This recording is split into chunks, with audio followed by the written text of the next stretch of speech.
Hello dear students, welcome to our English video lecture. I am Professor Randir here. We are dealing a lesson from section number 1, 1.3, Call of the Soil, a Scent of Rice. This lesson is written by Venkat Iyer, a famous technological person. He has shared his personal experience about farming. In the last video, we have learned icebreaker part and introduction of our writer. In today's video lecture, we have to learn actual lesson on page number 26.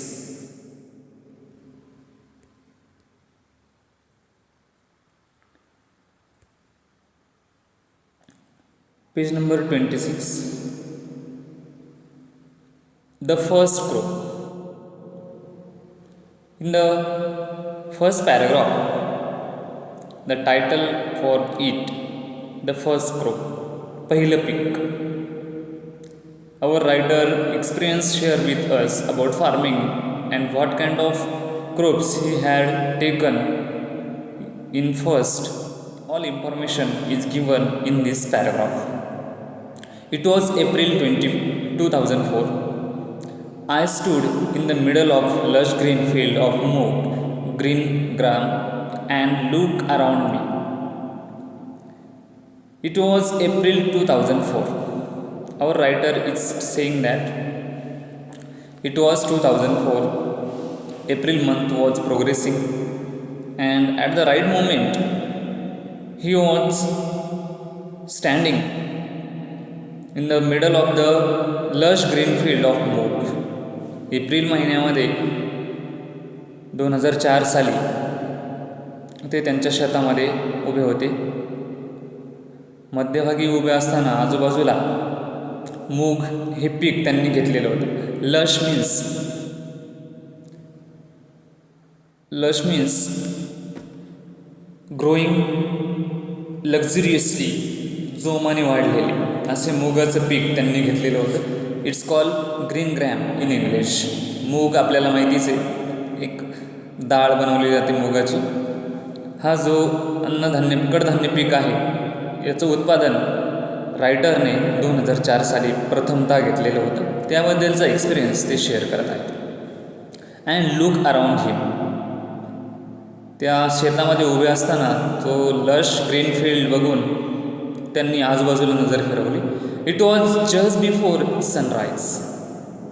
ज्यावेळेस ते शेतामध्ये उभे होते त्यावेळेस सूर्योदयाची पूर्वीची वेळ होती. सूर्योदय का अजून झालेला नव्हता. It was just before sunrise and the sky was turning a bright orange. The sky was turning a bright orange. आकाश थोडंसं तांबूस रंगाचं झालेलं होतं. Because it was just before sunrise time. सूर्योदयापूर्वीचा हा वेळ असल्या कारणामुळे आकाशामध्ये सूर्यकिरणं पसरायला लागलेली होती आणि त्यामुळे आकाश ब्राईट ऑरेंज दिसत होतं. The ground was damp and the leaves were shining with dew. The ground was damp means ओलसर. जमीन ओलसर झालेली होती. And the leaves were shining with dews. There were a lot of dews on the leaves of moog and it was shining brightly in sun. My bare feet were muddy as I walked around gingerly.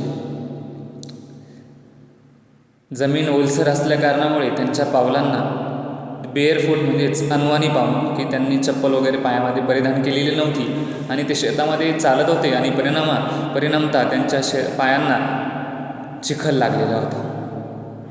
His bare feet was muddy and he walk around gingerly. लेखक writer was walking patiently in the green, inspecting the plants. Gingerly means very cautiously or careful. काळजीपूर्वक पाऊल टाकत ते पुढे त्या पिकाची पाहणी करत होते. The first paragraph is very simple one. time is mentioned, what kind of crops he has planted in his farm, and how the crops condition, all things is given in first paragraph. See the next paragraph. Around me were rows of chico's trees. In front of writer's farm there were a rows of चिकूच trees. त्यांच्या अवतीभोवती चिकूची झाडं होती, त्यांच्या रांगा होत्या. And below a dense foliage of, आणि त्या चिकू झाडाच्या खाली बाजूला मोठ्या प्रमाणामध्ये मुगाचं पीक घेतलेलं होतं.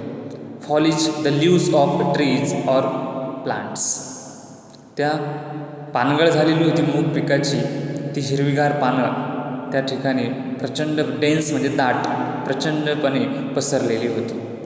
At that point I could not have ask for anything more. At that point it means that condition satisfied to our writer. त्यांचं समाधान झालं की पीक वगैरे चांगलं आलेलं आहे, आणि ह्या सगळ्या गोष्टी त्यांचं मन सुखावलं, बघून मन सुखावलेलं आहे. The moong plants not more than 2 feet tall. The height of moong plant was not more than 2 feet. It had green pods hanging out. त्याला शेंगा आलेल्या होत्या, हिरव्या रंगाच्या शेंगा त्या प्लांट्सला आलेल्या होत्या, आणि त्या वाऱ्याने हलत होत्या, हँगिंग होत्या. The pods were not yet राईफ.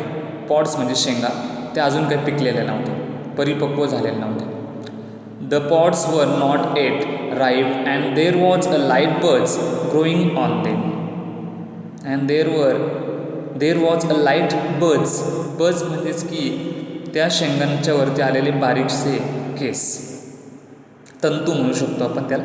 जर आपण मुगाच्या शेंगा बघितल्या किंवा सोयाबीनच्या शेंगा बघितल्या तर त्या शेंगांच्या वरचं जे कवर असतं, टर्फल असतं, त्या टर्फलच्या वरच्या बाजूला बारीक असे तंतू आलेले असतात केसासारखे. That's call birds. आपण त्याला लव पण म्हणू शकतो मराठीमध्ये. There was still some time before the harvest. There was still some time to harvest these grain. अजून अवकाश होता कापणीसाठी, आणि पण पीक मात्र जोराने आलेलं. I felt एक्झलरेटेड.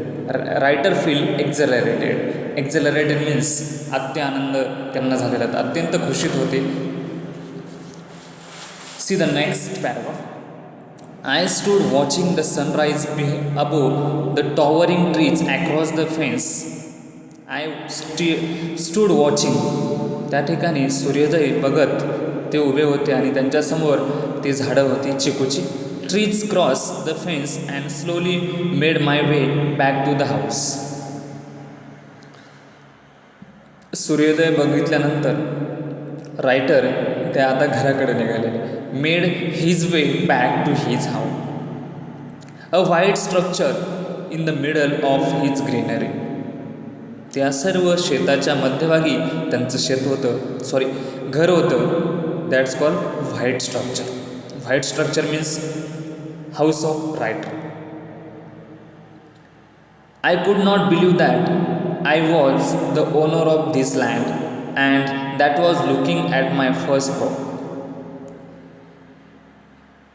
He could not believe that it was the owner of that farm. त्या शेतीचे ते मालक आहेत हे त्यांना विश्वासच बसत नव्हता.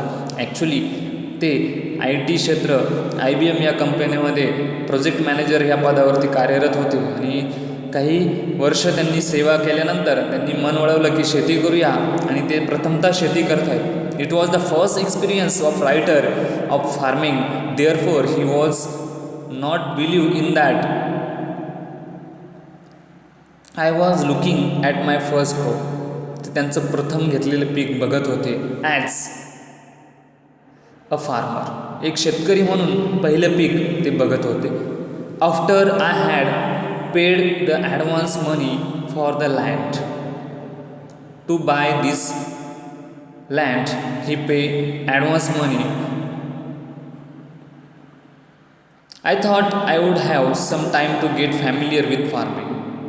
After buying this land, he was assumed that he will take some time, more time to get familiar with farming.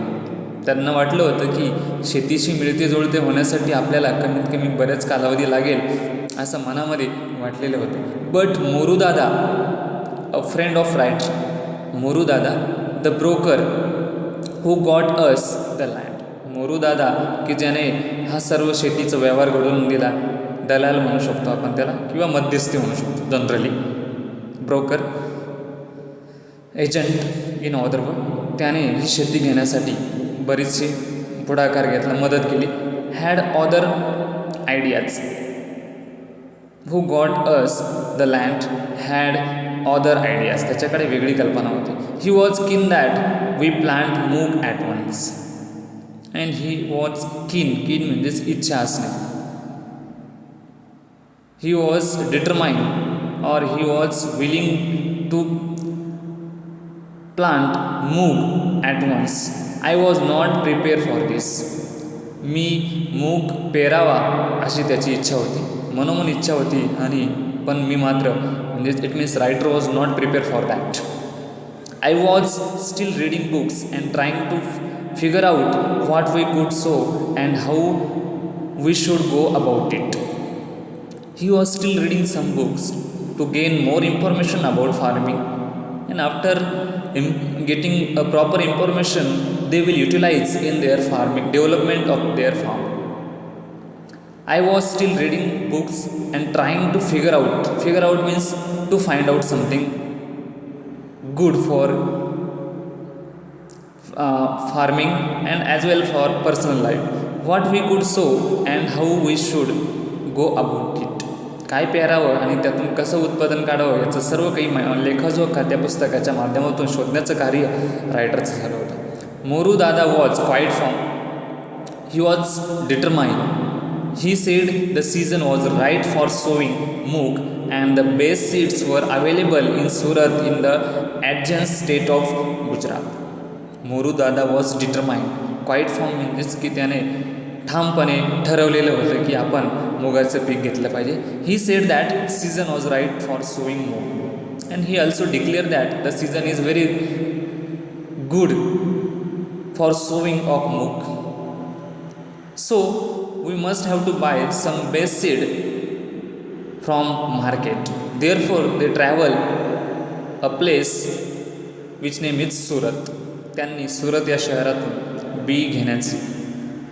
बी घेतलेलं आहे. I made a quick trip to Surat and brought around 10 kilograms of मूग. After the suggestion of Morudada, writer convinced and ready to buy some seeds from Surat. Therefore, they made a quick trip and brought 10 kilograms of मूग. Morudada rented his tractor to plow the land and quickly planted मूग all over the place. मोरूदादाने त्याचा tractor भाडोत्रीत दिला आणि त्याने ते नांगरणी मशागत सर्व व्यवस्थित करून घेतली. A few days later we were overjoyed after sowing of moong. Our writer feel overjoyed to see tiny green leaves. जे कोवळी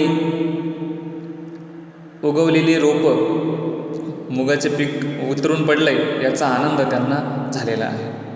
डोकावत आहेत ते अंकुर मूग या पिकाचे, हे बघून त्यांना आनंद झालेला आहे. आय हॅड नेवर सीन मूग so growing before and was thrill at the site. It was the first experience. He hadn't seen a growing seed. He had never seen मूग growing before and it was thrill experience for writer. It was the same thrill I felt. It was the same thrill I had felt as a young boy when I saw the first of the hibiscus I had planted bloom at the railway quarters in Vileparle in Mumbai. त्यांना परमानंद झालेला आहे की पहिल्यांदाच त्याने ते शेतीमध्ये उगवलेले मुगाचं पीक पाहिलेलं आहे. ज्यावेळेस ते लहान असताना असाच आनंद झालेला होता की त्यांनी विलेपार्ले स्टेशनजवळ एक हिबिस्कस म्हणजे जास्वंदाचं झाड लावलेलं होतं आणि त्याला जी फुलं आलेली होती उमललेली, ब्लूम म्हणजेच बहर आलेला होता, तो बहर बघून त्यांना जेवढा आनंद झाला होता लहान असताना तेवढा आनंद आज झालेला आहे. It is the thrill experience for writer. I was grateful to have taken Moru's advice. He thanks to Moru Dada for his best suggestion. Friends, in this video we have learned almost 4 paragraphs. You have to read these texts at home. Keep watching this video regularly and please subscribe to our English video lecture channel. Thank you once again.